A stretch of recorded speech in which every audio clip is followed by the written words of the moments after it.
们已经有讲过那些，有讲过了。这个已经有讲过，有讲过，他不是有讲过，有一些他们没有问的，好像是没有答的，但是有关于 public lecture 那一些，所以不回应。Oh, okay. The atom. Okay, this is. So let us do as usual the questions first.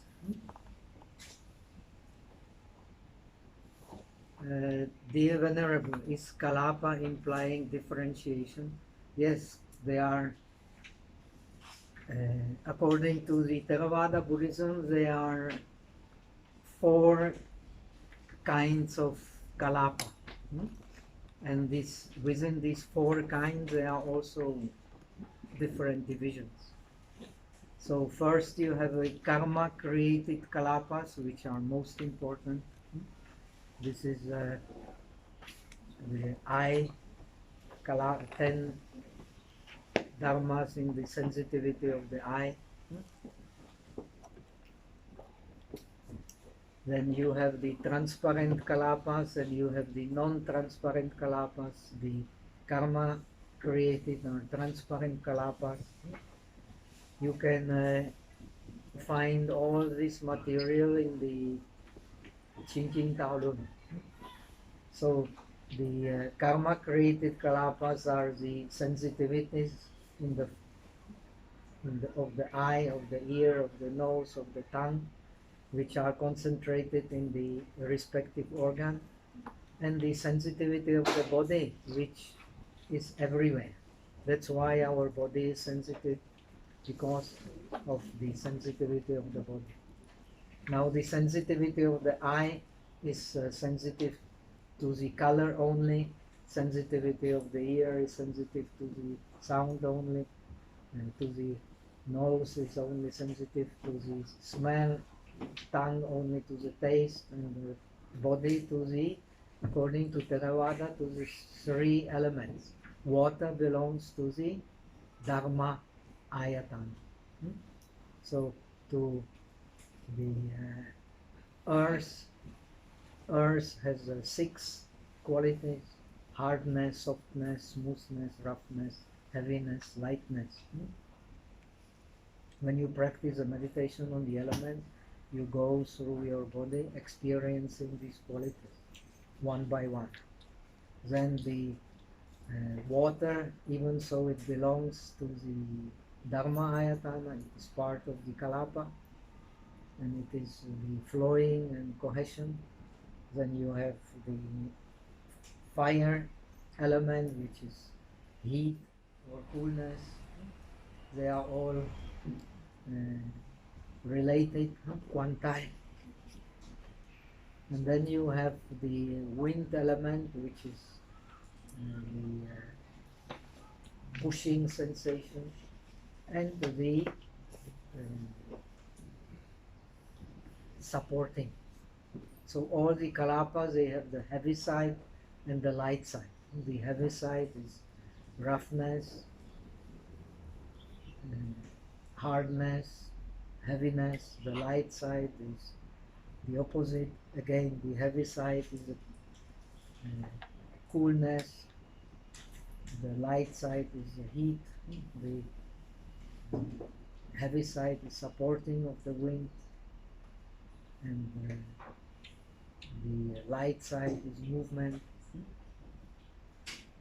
So this is how you can distinguish. There are many distinctions. In each and every Kalapa, you have at least 8 basic constituent parts. That is the 4 elements: the taste, the color. First comes color, then comes the taste, then comes the smell, and then comes the caloric value called oja. And if it is a karma created Kalapa, it has the minken, the life faculty, and these plus the sensitivity of the respective organ. So these are the transparent Kalapas belonging to the 5 five organs, eye and so on. Then you have the kalapas created by mind. When you breathe in and breathe out, it's also kalapas created by mind. When you move your body, it's also due to the kalapas created by mind. It's called in Buddhism the Shen Piao, the manifestation of mind through the body. Then you have the manifestation of mind through the speech. All these are also kalapas. Then you have the kalapas created by the fire element or by climate. And you have the kalapas which are inside and outside. In the non-living bodies you have only the kalapas created by fire, by climate. Then you have the kalapas created by nutrition. When the food is absorbed, then it disintegrates into the nutritive kalapas which spread all over the body. And the kalapas created by the fire element also spread all over the body. When you study the Theravada Abhidharma, you can find out. Now, as far as the northern tradition is concerned, you have 15 kinds of rupa. You can find Abhidharma Kosha and so on. That is the elements, then the inner organs, the outer objects, plus the Dharma Ayatana. Well, we won't now speak in detail. You can find in Abhidharma Kosha, or you can find in Visuddhimagga, where it is in the path of purification is much more detailed, analyzed. So the atom belongs to Rupa, of course to Rupa, only to Rupa. But you have, actually you can say there is a kalapa of Rupa and there is kalapa of Nama. When we use the mind, so we have the mind and the mental factors. They form one unit, and it is also called kalapa. When we disintegrate the body into the atoms, these are also the basic units of perception of the materiality. So you have the material kalapas and mental kalapas. And these are the objects of the vipassana.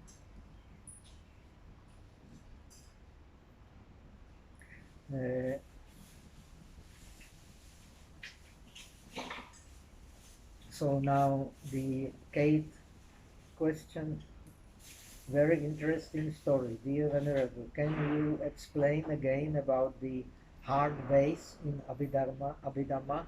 It's only in Theravada Abhidharma.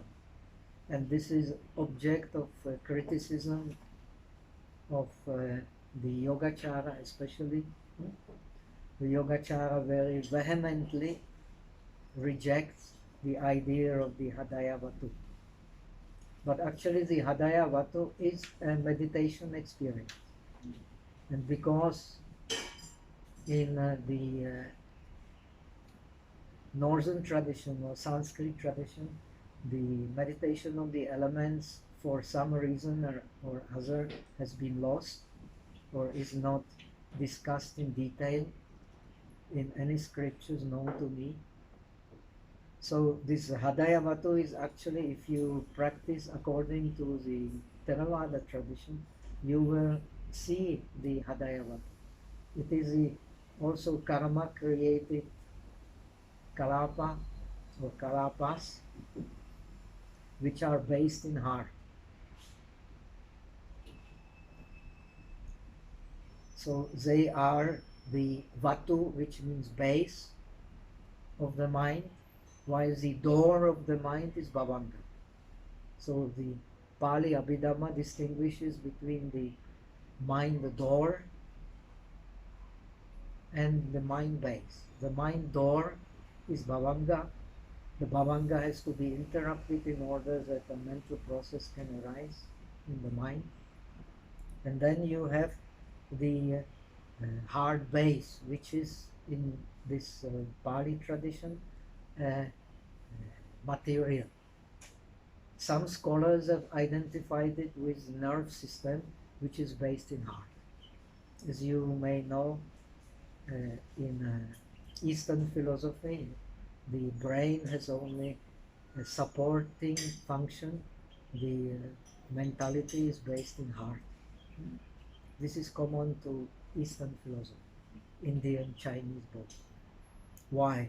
Because the sensations control the mind.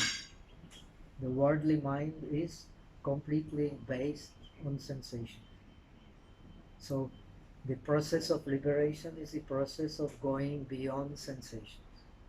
It does not mean one does not have sensations, but it means one pusho. Pusho means one does not cling to sensation. If you don't cling to sensation, you become an arahant. What does it mean? That means that you are equanimous to the 6 doors, which are everything that we can experience. The eye door until the mental door. The arahat stays in what state? He is equanimous to the impressions of the 6 doors. So he goes beyond sensation. So he has sensation, but it does not give rise to tanha, to thirst. And thirst, as all students of Buddhism know, gives rise to clinging, and clinging gives rise to existence, and existence gives rise to birth. So existence here means accumulation of karma, of course. Accumulation of the formations, mental formations. Accumulation of mental formations means existence, and accumulation of karma is the cause of rebirth.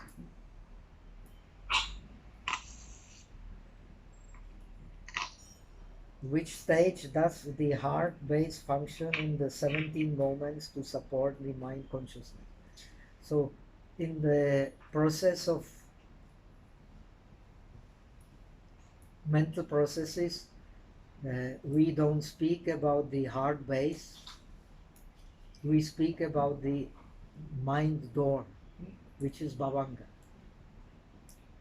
So the bhavanga, as any mind, has to have an object, as opposed to the northern tradition. The object of bhavanga is discussed, is either karma or karma nimitta, or the nimitta of the gati, of the destiny one is destined to go to. These are the objects of the last active mental process before the bhavanga, which is called chuti, the death bhavanga, leaves the body. When it leaves the body, then the body is not sensitive anymore.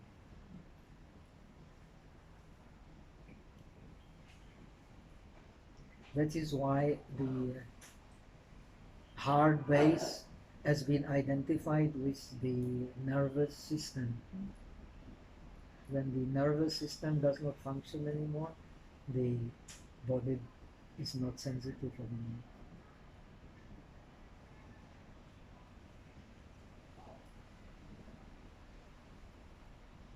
How to register the public lecture? These public lectures should be followed by the students, because many of these questions that I'm going to ask, besides this is a good moment to explain for those who have to take, unfortunately, the exam or write an essay. Tomorrow I will be busy, but day after tomorrow I will present the questions for the oral examination, and it will be the same questions for the essays. And some of them, I believe, most of them will be also discussed in the public lectures. So please attend these public lectures. But how to register, you should ask maybe Kate or Emmy. They will tell you. I myself am in dark as usual. Dear Venerable, can you make the Zoom live for Z-Talk too? Yes, it is of course possible, and I think they will for sure make Zoom for the public lectures, I mean. Kate, maybe we need to check with Kate Wong. Maybe we need to, Kate, maybe it is another Kate or another Kate. Sorry. So the Kate here means Kate Wong or Amy. What is her second name? Amy Yu. Amy Yu. Hong Kong Hong Kong University. So these are, there are some more questions. Let's go to them. Good evening, Venerable. Good evening. It is said that Chitta and Chetasikas always come and goes together, and Ekavatu, same base, same object, and so on. So this same base refers to the heart base or other physical bases. Thank you. Now, the eye door process is based on the eye sensitivity. That is the base of the eye door process. The ear door process is based on the ear sensitivity. That is the base of the ear process. And finally, you come to the mental process. The base of the mental process is precisely this Hadayavatu. So you have to distinguish between the base and the door. So in order to have a mental process, you need a base and you need a door. These two must be there. So if you have the mental process, so the base is the Hadayavatu and the door is the Bhavanga. This Bhavanga has to be interrupted because you start thinking, you pay attention to some object, and it does not need to pass through the 5 doors because your object is a mental object. But if your object is an outer object, then when the Bhavanga is interrupted by the impact of the object, by your attention, when you pay attention to the object, that means you make an impact on the Bhavanga, which becomes interrupted. Then the object will be, you turn to the object, and the object will be reflected in the sensitivity of the 5 doors. Then it will be, I have explained, then it will be received, investigated. Same like in the Yogacara, investigated, and you decide about it. This decision will then determine the nature of your process. Then you go through the object either in wholesome or unwholesome according to your attention. If your attention is Juli Zoi, based in reality, which means impermanence, suffering of impermanence, and selflessness of that which is impermanent, and suffering of impermanence.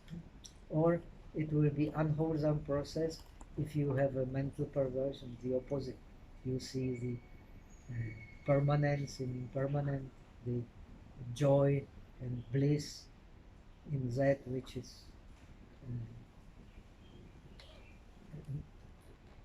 impermanent and non-self.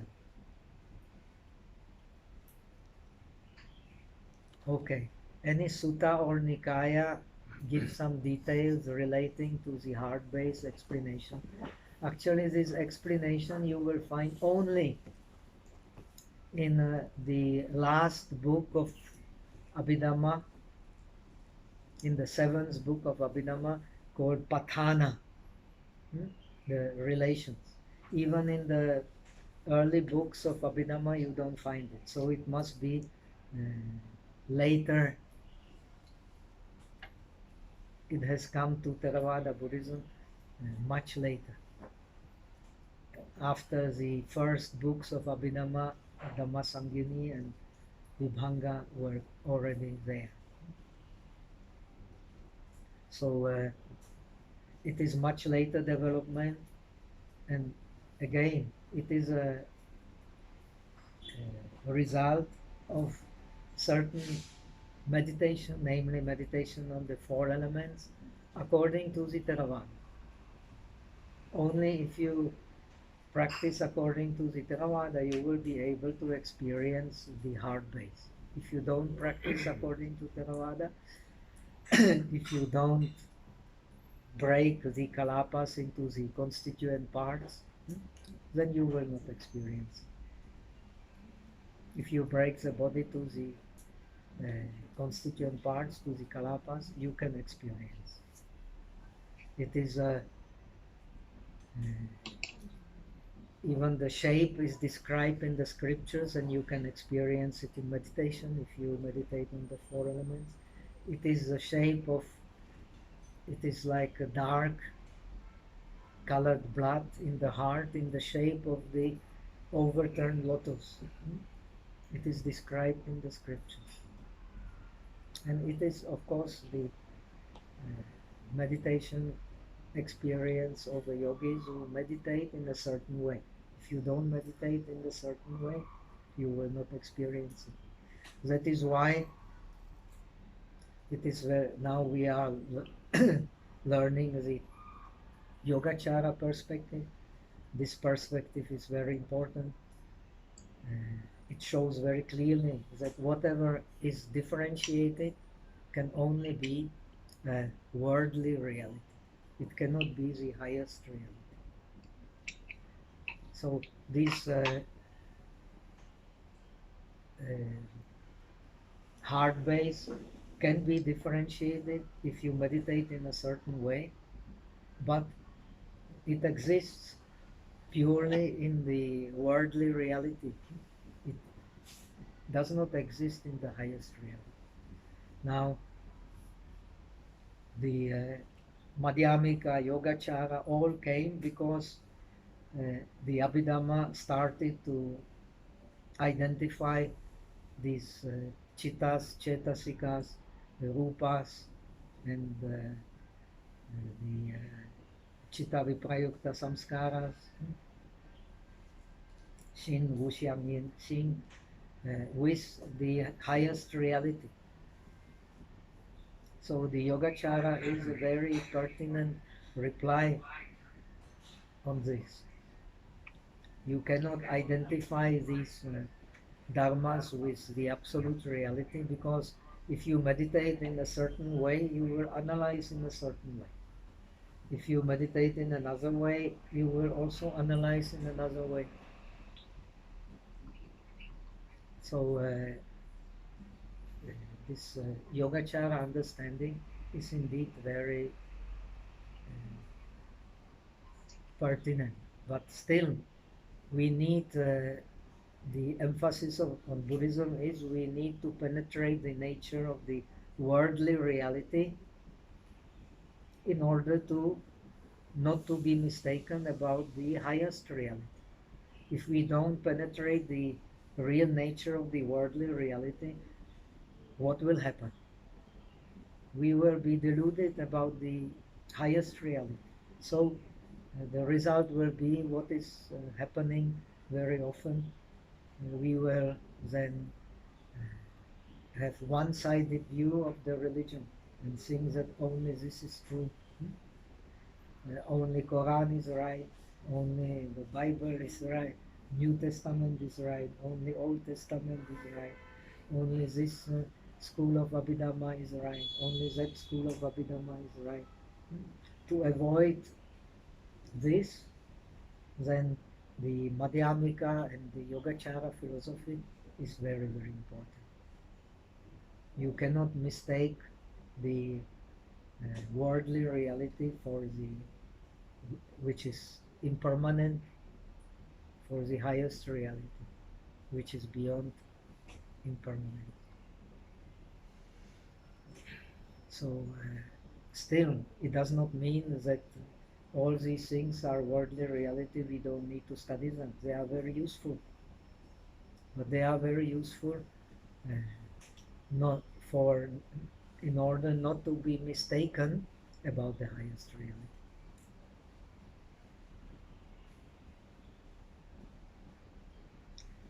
Oh, there is still one more. Venerable, could you explain about the Minken and Minken's? I am confused about the function of that. Oh, this is a very good question.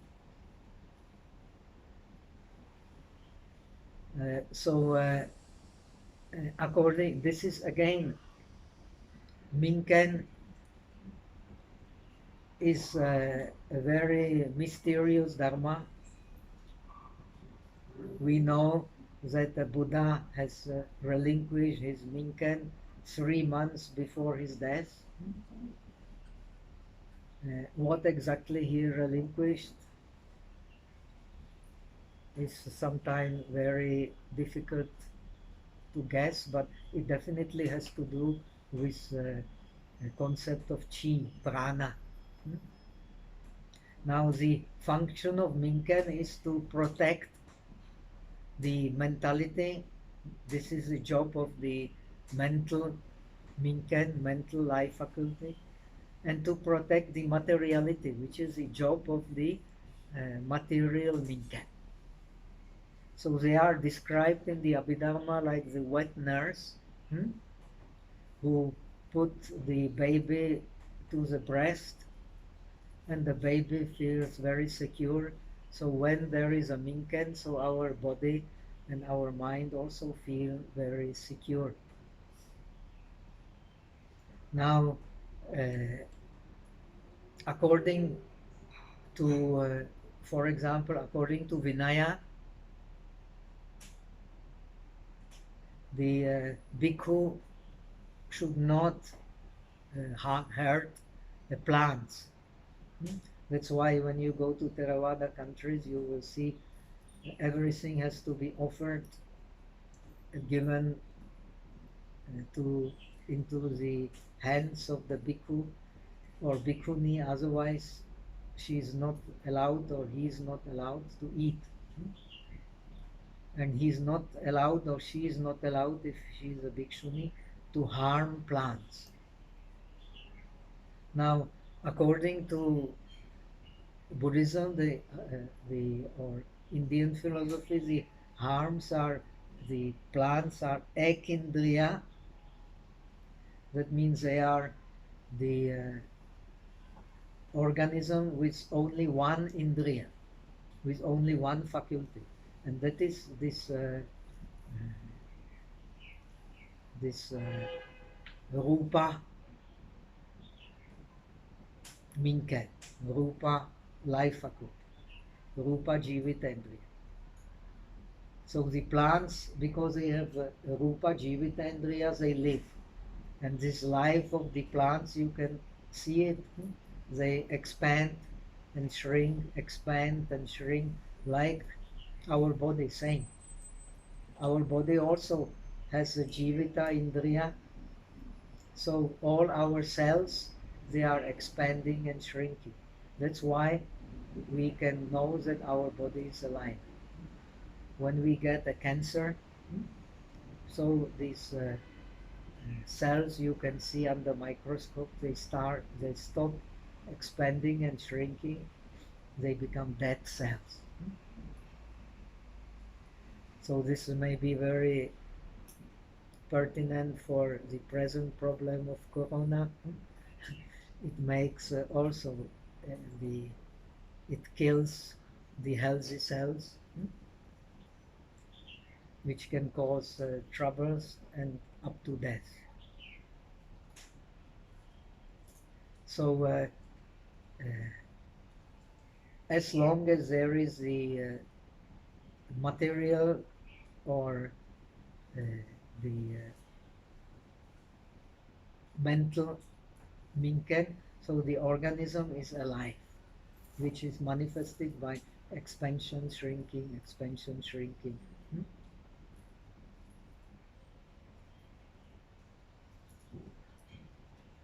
So strictly speaking,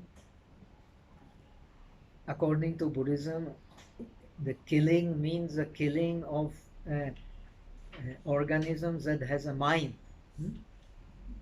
So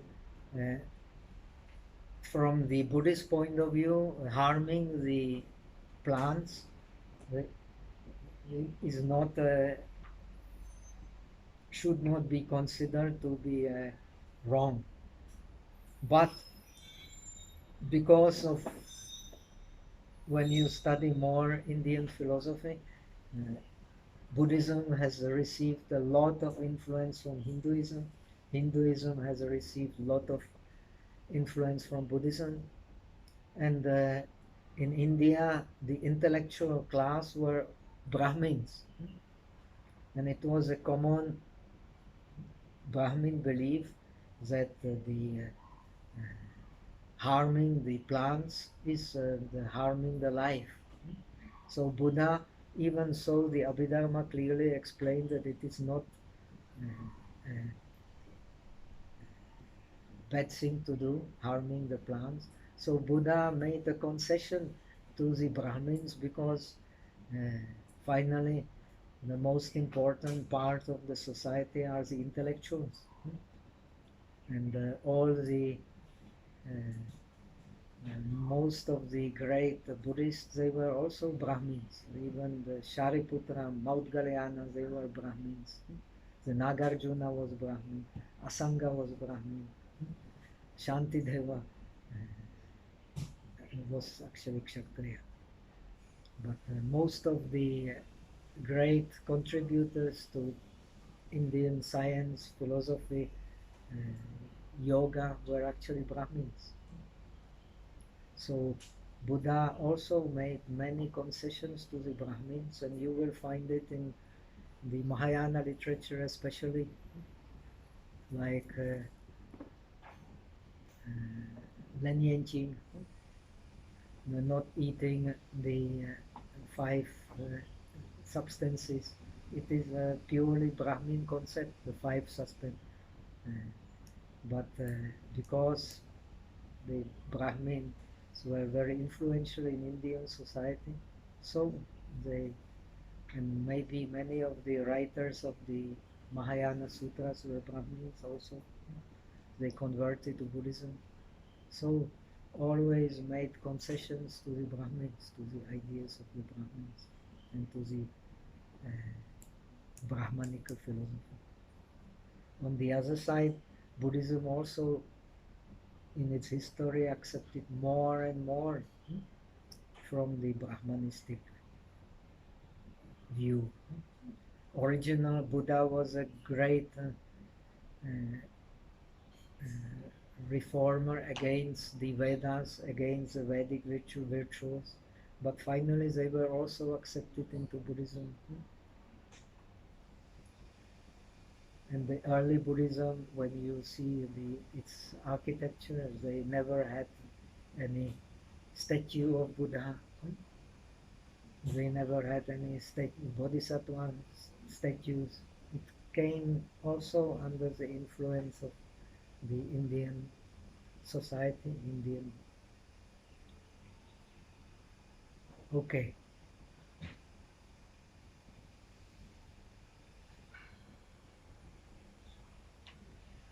There is still one more question from Kate. Kate is very diligent in asking questions, very good.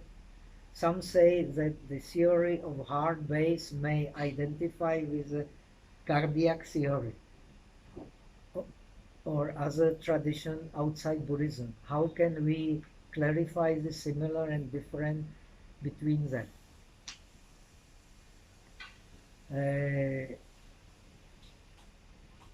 Well, there is definitely the hard mystery. I had one disciple in Germany who was an expert in heart transplantation, and he investigated the patients with the heart transplantation, and he said he was very interested in meditation, and he said that from his experience, when one becomes a heart of another person, then very often his character changes very fast. He becomes almost like a different person. Actually, there is a Russian film which made long time ago, sometimes before the Second World War, where a dog's heart is given to a person, then he changes, adopts a dog behavior, and his physiognomy also changes. So even before the modern science of transplanting the heart, they had this idea that when one changes the heart, the character will also change. So anyway, the most important part of our character is our emotions. By our emotions, we can know actually the nature of our character. What makes us excited, what makes us angry, what makes us attracted to something, what makes us disgusted by something. So the sensations, no doubt, control the heart, and this was very clear. Control the mind, and this was very clear in the for the ancients. You will find even places in the Bible, and in Christianity you also find the heart of Jesus. So the heart is the secret for the realization. That's why we study now the four illimitables tomorrow in this center. By reforming our heart, we reform our mind, and our habits are much more the habits of our sensations than the habits of our rational thinking, which belongs rather to the brain. Okay, and still more coming. Hi, Professor. Hi. What is the assessment method? Is it a 3,000 word essay or 2,500 words? I don't remember how many words did you write? 1,500 is the minimum. But if you like writing, you're most welcome.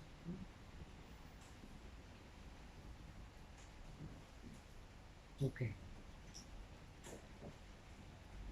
So that's all.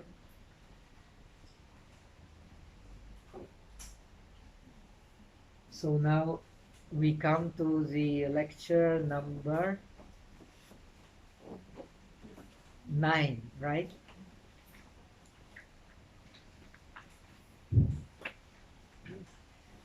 Now we had some idea about the Vipassana practice in the Theravada tradition. Now I suggest you ask Kate Wong. In how many years ago I was in Hong Kong? 2 years. 2 years. 2 years ago I taught about the more on the Vipassana side of the Theravada tradition. So you can ask Kate maybe to send you the lectures. I think lecture 3, 4, 5 I discussed the progress in Vipassana in the Theravada tradition. That's why I did not analyze it this time. And we will concern ourselves now more with the basic Yogacara ideas about the Vipassana. If ever I have come to Hong Kong again, then I may teach more in detail. But as long as we don't have the basis, it's very difficult to teach in detail. But my research is that many of the things from the Theravada you can use for better understanding of Yogacara, especially the meditation on the 4 elements, which is in a way very crucial for understanding the Yogacara philosophy. And it is not mentioned in the Yogacara tradition. But Yogacara tradition mentions very clearly that if you can see through the mind, hear through the mind, smell through the mind, taste through the mind, that is the clear proof that the Yogacara idea has a solid basis. And actually you can do it if you practice the Vipassana according to the Theravada tradition. And actually you will find in some Theravada scriptures the same idea, that everything is based in the mind. Only they don't make the same conclusion like Yogacara.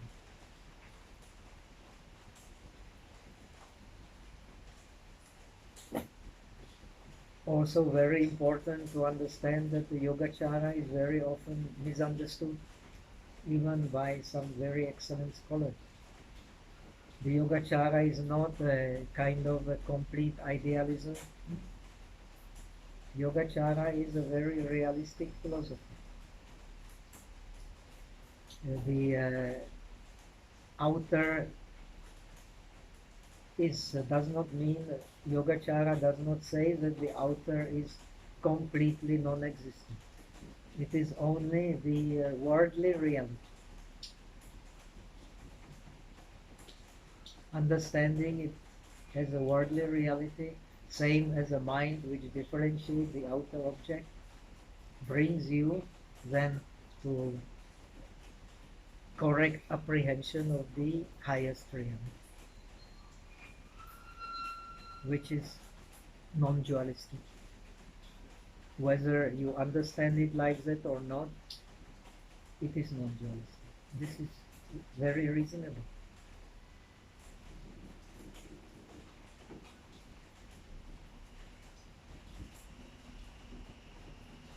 So let us read so that we can have chance to finish at least today, and maybe still go a little bit to the next lecture. So in the Yogacara understanding, the objects are only the manifestation of the mind. So in the other Buddhist philosophies, the manifestation of the minds are movement of the body, the speech. But in Yogacara, everything is manifestation of the mind. We have explained that. And we have given the reason why. Because what we actually distinguish is the image.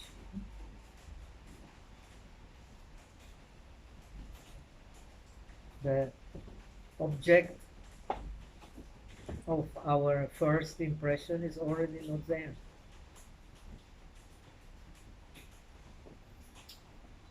Just like body movements or speech.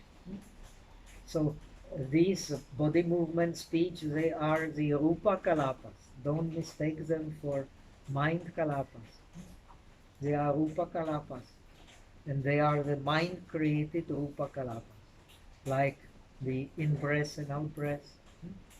The same. If there is no mind, we cannot breathe in, we cannot breathe out. If there is no mind, we cannot move the body. If there is no mind, we cannot speak. And how do we speak? Because the earth element in the karma created kalapas of our throat is rubbing the wind element in the mind created kalapas. So that's how we speak. So very difficult to identify it with that which belongs to the self or which is the self. It is purely materialistic. Thus, since only the mind possesses a self-nature, which is suchness, or the true state of things, therefore, the true state of things and what we experience is neither same nor different. It cannot be the same, because if it was the same, everybody would be enlightened. So we would be already Buddhas. But it is also not different, because everything is based in the mind. And the nature of the mind is not dualistic.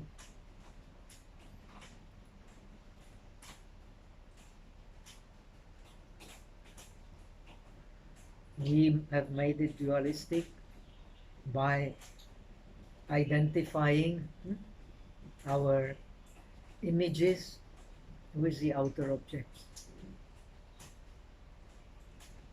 That's how we made the mind dualistic. This is very important to understand. Now, the early Buddhism, saying the aim of Buddhism is to realize the non-self. We study Buddhism to realize the non-self or the real self. Non-self or the real self, they eventually become synonyms. Now, the early Buddhism, the Buddhism of the Agamas, emphasizes the only way to realize the non-self is to differentiate the dharmas. This is a way to realize the non-self. And this is, to realize the non-self means to remove the defilements. Because we have self, we have defilement. When we have no self, we have no defilement. This is the contribution of Buddha to Indian philosophy.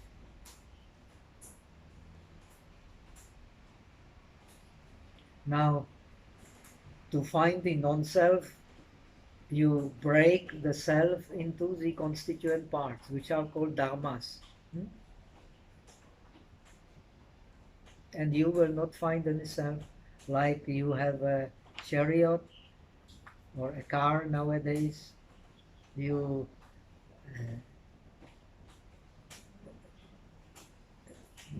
dismantle it into constituent parts, and you will not find any car anymore in the wheels, in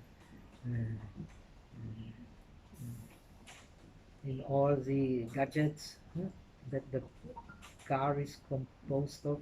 The self, the same. If you decompose it into constituent parts, which are called the aggregates, which are called the 12 spheres, the 18 elements, and so on.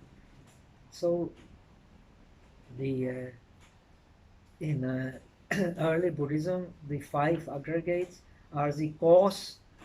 You will find that in Yogacara also.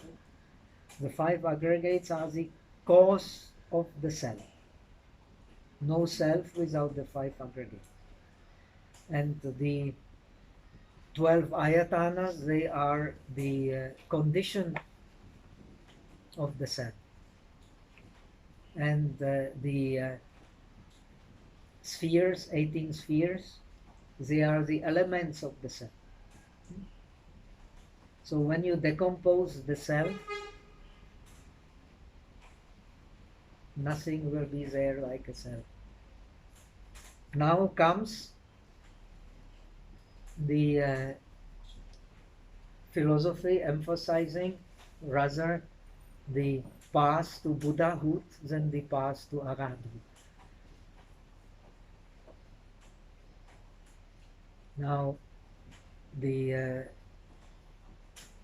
Chinese Buddhism from the very beginning has a great preference for the Bodhisattva path leading to Buddhahood from the very early days.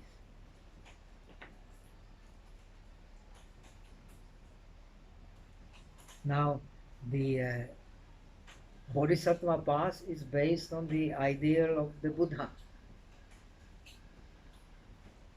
And it is perfectly legitimate to ask, how did he make it? The answer is like Jatakas, but it is not satisfactory. So the Mahayana philosophy developed. And what is the idea base for the Mahayana philosophy? The base for Mahayana philosophy is the emphasis shifts from the existence of the constituent parts of the self to the non-existence of all the dharmas, non-self of all the dharmas. Because the dharmas have no self, therefore the persons also naturally have no self. So the emphasis shifts from the constituent parts of the self to establish non-self to the non-existence of self in anything we experience, the dharmas, the phenomena. Now, for the Yogacara, it is established by how? By establishing the phenomena as being just mental images. Nothing else. When you break these mental images, you come to the real nature of the suchness, which is here the only self-nature, mind. Now, as opposed to Madhyamika, you don't need any self-nature, forget it. But Yogacara comes back to the Abhidharma concept, the concept of the agamas. In order to establish emptiness, you need something which is empty. And that something is only mind. And it is empty of what? It is empty of any self-existent phenomenon. And that is the true nature of the mind.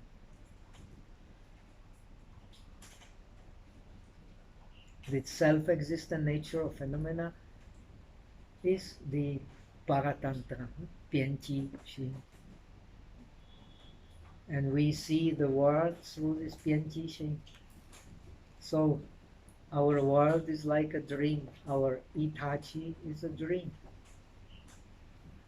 We beings are in a very deep dream.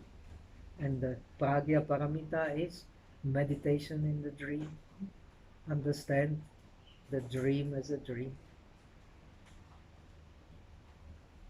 And the Yogacara teaches precisely that our experience is a dream.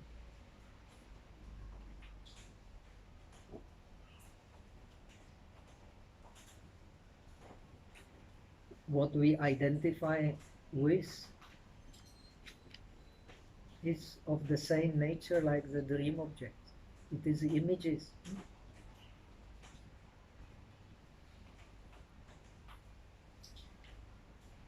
Actually, the Theravada Buddhism and every Buddhism says also that the object of our defilements, which prevent us from realizing the purity, are the concepts, not the reality. But for the Madhyamika, for the Yogacara, identifying the reality with concepts is wrong altogether. This is a difference. In the Abhidharma, it is okay to identify the reality with the concept. These mind, the mental factors, the rupas, they are real.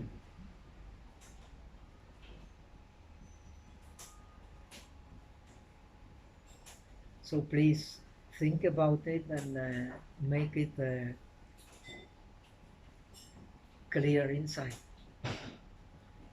Also, if you maybe most of the questions will be regarding this, the difference between the Abhidharma concepts and the Yogacara concepts, or the Mahayana concepts of the Bodhisattva path.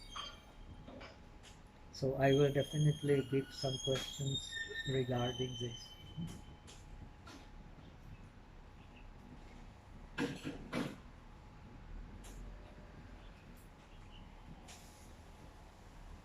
As long as the true state of things has not been directly realized in the path of seeing, the phenomena are only understood through concepts one has about them. So, as long as we have not directly realized nirvana or suchness, or how you call the highest reality, our idea about ourselves or idea about the world is just the world of concepts, nothing else. And we are arguing about the concept. Because as long as we have not realized the highest reality, we only in the concept.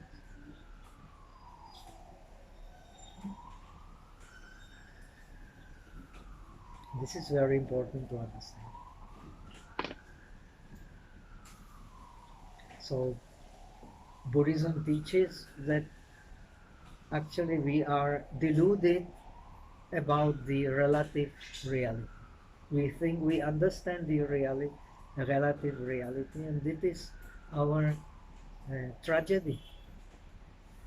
We think we understand the relative reality, but actually the relative reality you can only understand once you have realized the highest reality. This is Buddhism.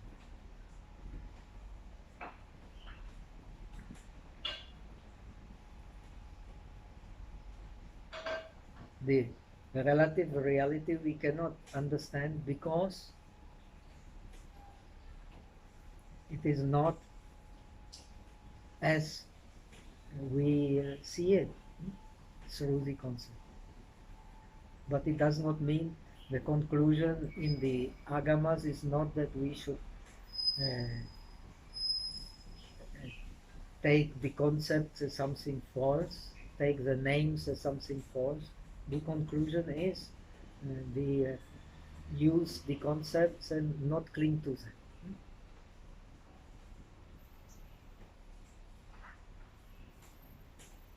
But the same conclusion you will find in Theravada.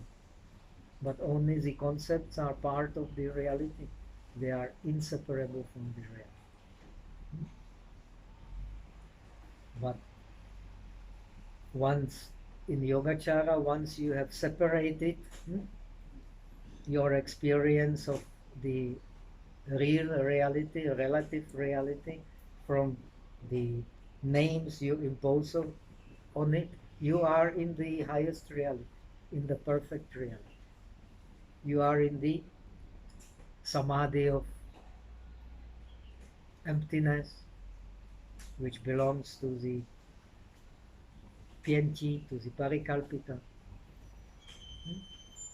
You are in the samadhi of desirelessness, which belongs to the relative reality, and you are in the samadhi of no images, which belongs to the perfect reality.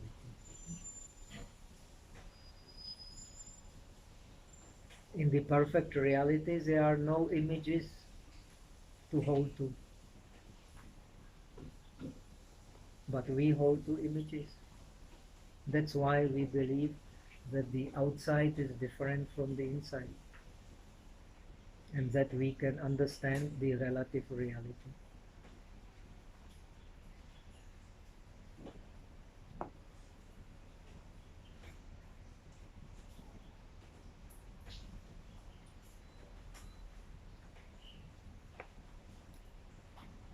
After the path of seeing, the limit of reality is realized. We have already explained what is the limit of reality. These things that make the reality, the aggregates, the 12 spheres of perception, the 18 elements, the dependent origination. So these are the limits of reality. You cannot go beyond that, beyond these limits. And in these limits of reality, you don't find the self. And that is only when you clearly know the limits of reality.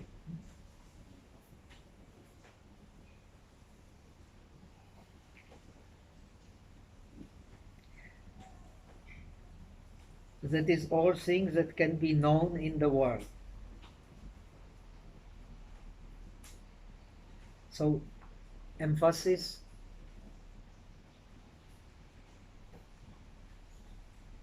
on the, here is the Yogacara view, emphasis on the non-self of the dharmas.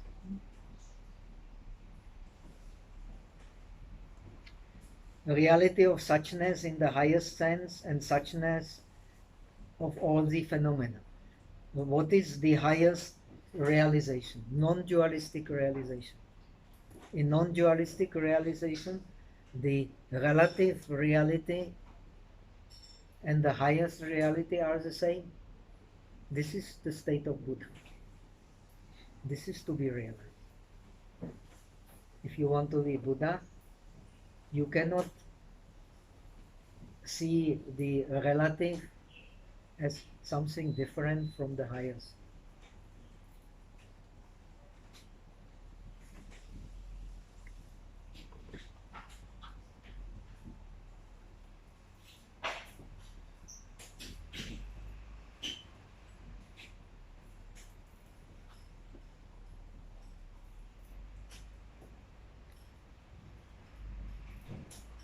So reality of suchness in the highest sense and suchness of all the phenomena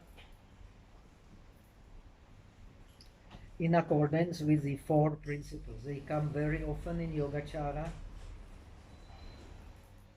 and they bring you to the idea that the Dharma is only pratibimba, only yin xiang. So the principle of mutual relation. Everything that is relative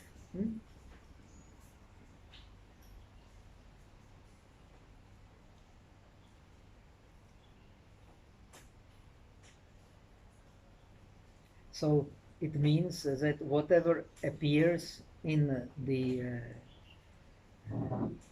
in our perception is relative. I know hardness because of the softness.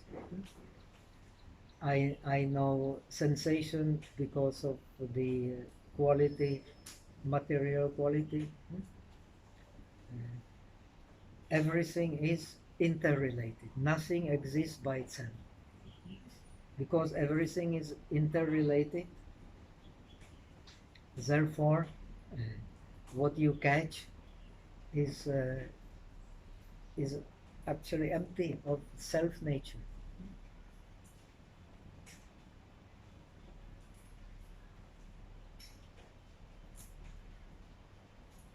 The principle of efficiency or function of the phenomena.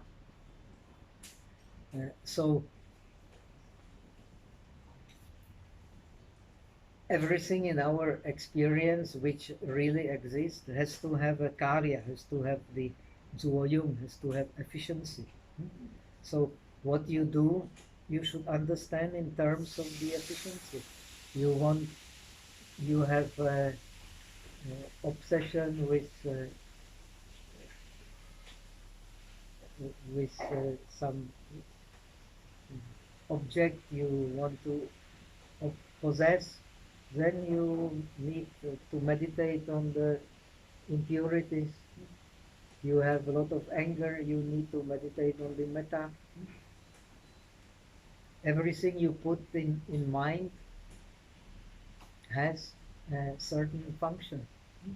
It has a certain effect.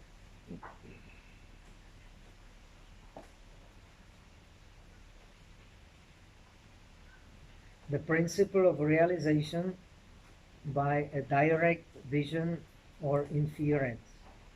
So these are in Indian philosophy we have so-called the philosophy of pramana, of the valid cognition. And the valid cognition is established by these three means. Either by direct perception, xianliang, pratyaksha, or by inference, anumana, or by the scriptures. The Buddhist logicians only accept finally two, because they discuss with the Brahmanical logicians, so they cannot force them to rely on the Buddhist scriptures. Only for the Buddhists it is the valid means of cognition, not for the non-Buddhists. So finally it boils down to the two only. Now we won't go into it, you can study later, this is a great science. What is the direct perception, what is the inference, how to distinguish the wrong direct perception from the right direct, what are the conditions of the right direct perception, how many kinds are there, how many kinds of inference are there. Then the principle of the true state of things, not based on what one believes, but on a direct knowledge which is beyond verbalization. And this is in the highest sense, far, and this is also in the relative sense. Suppose you meditate on breath, unless you meditate on breath, you will not experience that the breath brings all the mental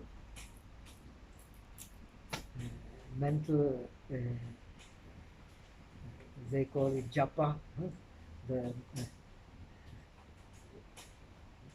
mental processes brings to appeasement. If you don't meditate on metta, you will not realize by yourself that metta brings all anger to appeasement. If you don't meditate on compassion, you will not realize that meditation on compassion brings all the violence to appeasement. So you have to meditate to realize that it is fire, it is really as it is. But also, when you meditate the vipassana, then you will realize that the fire, the highest fire, is the suchness.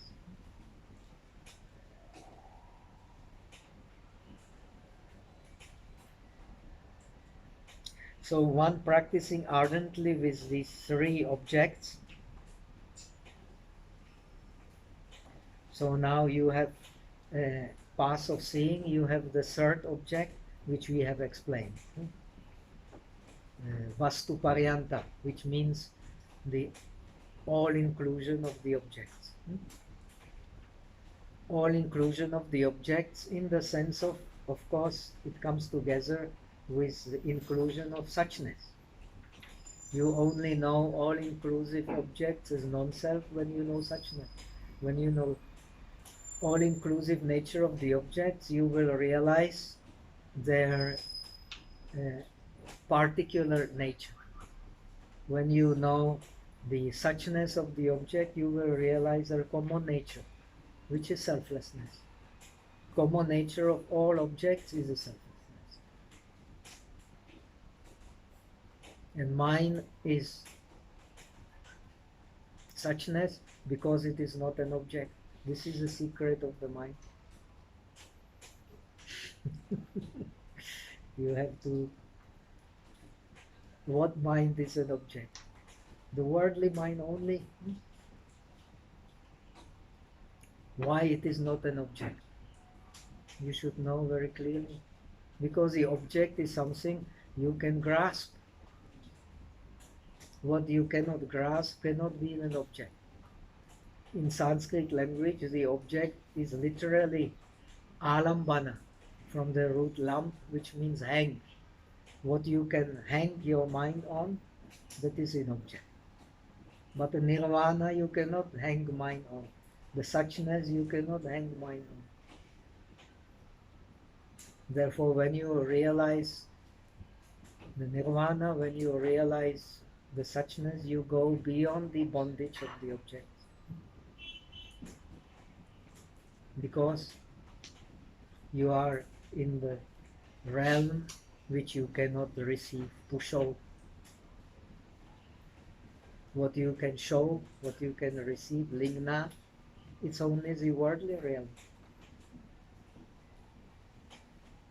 This is the secret of the mind. So the most important meditation in Yogacara is to meditate on the mind as a mirror, to meditate on the mind as a space.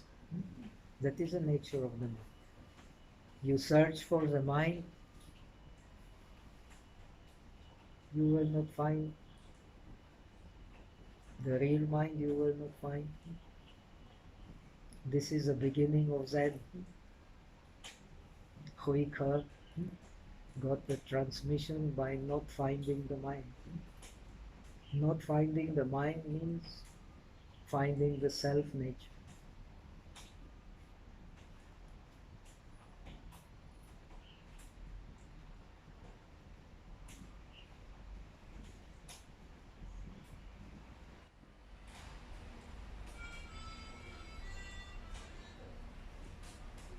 So when you have three objects, you have understood the selflessness and the dream, your existence being rather a dream. then you can accomplish mastery of attention, which is actually comes to the going beyond the defilements of the mind. Why we have defiled mind? Because of the attention not based in reality. Pujuli zoi.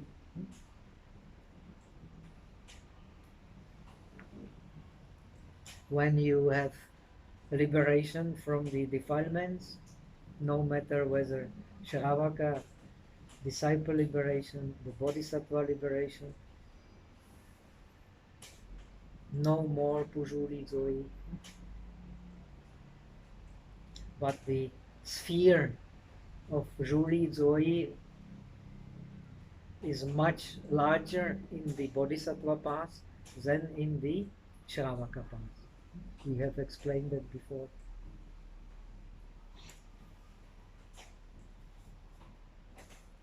It includes all dharmas, not only the aggregates, not only the 12 phases and so on. All dharmas, because all dharmas are inseparable from the mind.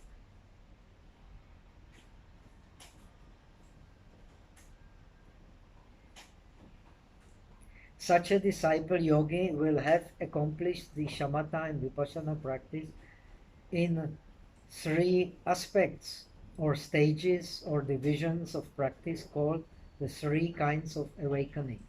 So this is very important. Yogacara, you find the Jieshan meeting, Sandhi Nirmochana Sutra,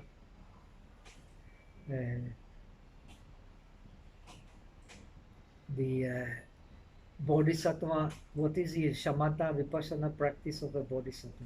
To realize that all that you can differentiate with names is false. Yeah.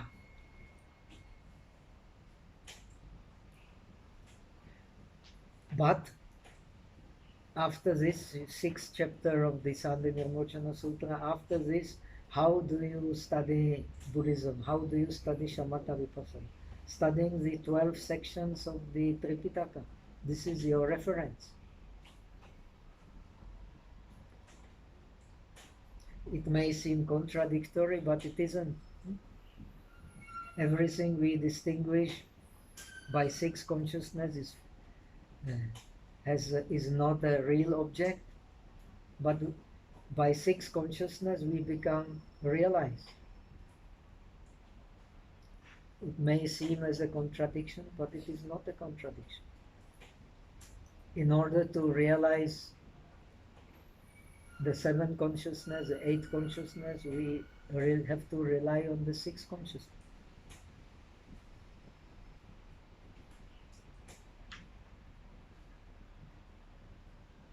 And we have to meditate in a certain way to realize it. So finally Yogacara also says the mind is only one. The 8 minds is only skillful means. Why? Everything you differentiate is only skillful means. The highest reality you cannot differentiate. That is a very often misunderstanding of the students of Yogacara. They believe these different divisions of the mind, manas, alaya, to be the absolute reality. But it is only conventional reality.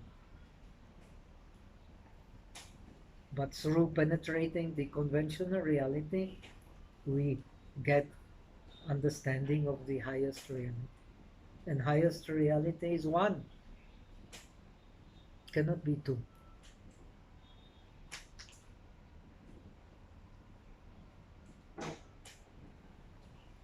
So many people, even scholars, make many mistakes about Yogacara, taking these divisions to be real. But Yogacara explains very clearly, This is just the royal way. And the way, even the Agamas explain, the way is compounded, not non-compounded. You need a pure compounded way to get beyond defilements. If you don't have a pure compounded way, you will not get beyond defilement. And the pure compounded way is the alaya.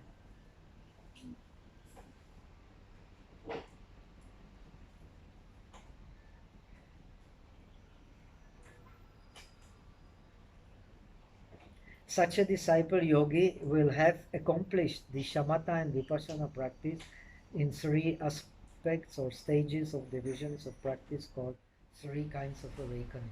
So first you need awakening in regard to the meaning of speech.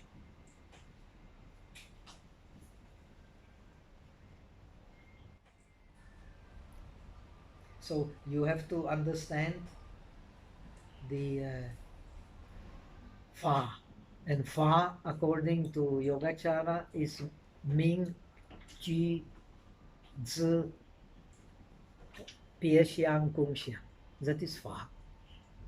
When you have a fa, you can understand the yi, and the yi is Jin Suo You Xing, Ru Suo You Xing, Neng Qi Suo Qi, Qin Jing, Ran, and so on and so on, many different divisions. Suo Qi, Meng Qi, that is fa. That is fa yi. But for that you need fa, the Ming, Ji, Zi, Pie Xiang, Kung Xiang. So the understanding of the language, and actually Abhidharma is to great extent the analysis of the language. When you study Nagarjuna, also the analysis of the language mostly to prove the correctness of the emptiness.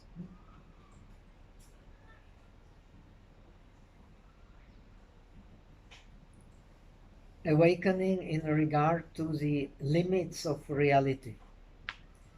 This is rupa, this is sensation. It means understanding the own characteristics as they really are.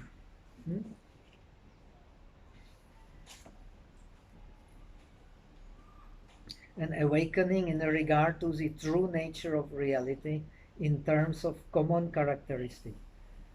Impermanence, suffering of impermanence, and selflessness. Selflessness is most important, of course, because the selflessness is the all-inclusive. The impermanence and suffering is not all-inclusive, but non-self is all-inclusive. This all-inclusiveness of non-self is the self-nature.